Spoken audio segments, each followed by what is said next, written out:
The other challenge is business development because if you're working for a big company, then they have accounts. They already have, for example, accounts with hospitals and that sort of thing. So, how did you go about winning those first? And I think in healthcare, especially, I think if you're dealing with, say, tech startups and you're a small company, they're a small company, Yes. you're a CEO, they're a CEO, there's easier access, right? But if Right. you're a Yeah. tiny company and you want to do business with a major Yeah. hospital, then how do you even go about that? Well, the way I did it, I just said, Anthony, let's put our jackets on, suits on, let's go, drive to every hospital in Dubai and go through the doors, ask for HR director to set up a CEO meetings. So And you physically just I showed up. physically showed up. Okay. Seriously, T- physically showed up. And Anthony was like, really? You cannot just show up. I said, let's do it. Let's show up. It's a we can do this. We've done it. I've done it for the other company. I can do it for myself. And I did have some connections from my previous Sure. companies. So yeah, that's what we did. And first HR's like, no, they don't want to talk to you. I said, okay, no problem. Let's go to the next one. Let's go to the next one. And that's how we started. And then that first door opened. Uh, Okay. This is huge. I need to explore this further. So, um, first of all, that's quite great. Not many people do that these days. Is literally like people think cold calling on the phone is hard, but physically yeah, showing like cold calling in person, yeah. that's real old school. And then, so you'd go in and like talk me through the scene. Imagine going to a hospital, which is this huge building. How do you even know who to talk to? I did the research before, Okay. of course.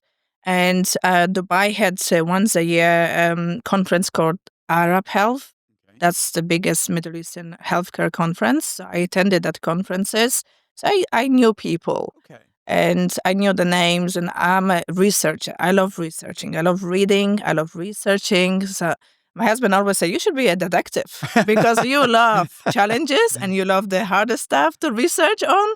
And so, yeah, I was before I really went to the step ahead, I was researching a lot. Got it. Okay. So you weren't just walking in blind. You had done Yes, your yeah, research. You I knew who done the my people were. research. Got it. So you walk in and they say, no, they don't want to meet you. Yeah, And so you're just like, no problem. On to the next one. yeah. And then a door opened, is what you said. But how many different places did you visit before someone agreed to meet you? It took us a couple of weeks. Okay. Wow. Every single day, that was full day. We were driving from Dubai to Abu Dhabi to different cities. The good thing about the UAE, it's small. You can really drive. Here in the US, of course, you can, you Right. have to Right. fly everywhere. But there, yeah, we're just going door to door and talking to people and kind of introduce ourselves to show our branding, who we are, Intercare, and some of them they knew us from myself from my previous company, so they like, yeah, we would like to work with you. So yeah, that's how it happened. So you spent a couple of weeks driving around, visiting hospital after hospital. Do you have any idea like how many places you would have tried before you got the first yes? That was over dozens, over 12 hospitals. 12 hospitals. 12 hospitals, Okay. yeah. And I then remember the 13 was my lucky number. oh, there you go. Yeah. All right. Awesome. And what was that first, opportunity then? That was a big hospital, one of the leading hospital in Dubai. They knew me from my previous company, and they liked the style I worked, and they signed up with me. Fantastic. All right. So that's super cool. But so that's one challenge is business development, but it sounds like you just were relentless in you were very well researched. Yeah. You leveraged connections you'd made in your network, but then you just put yourself out there and just kept going until you got Yeah. the result. And I think also being a woman in Dubai helped me a lot Really? Why is because that?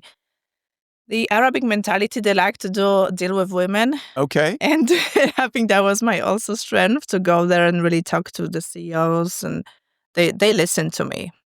Yeah. Okay, this is something I'd like to because you mentioned ask for the HR director, but to try and get a CEO meeting, that's another tricky thing to do because the HR contact doesn't necessarily want you talking to the CEO as well. So how do you navigate the politics of that so that Mhm. you win over the HR person and you also get access to the C-suite?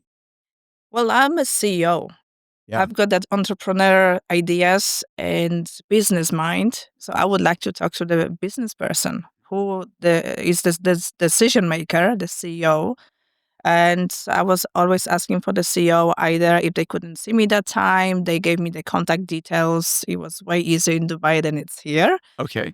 So that was the easiest part. And then, yeah, I was just cold calling that person. So, did you ever, though, find yourself in a situation where the HR person didn't want you to talk to the CEO? They said, "No, you only do Yes, business with yeah. Like us." some of the largest hospitals, they said we're dealing with recruitment. So I step away. I said I'll come back, and again that consistency, perseverance in what you do. If it doesn't happen today, it will happen in the future. Just keep going, and that was me.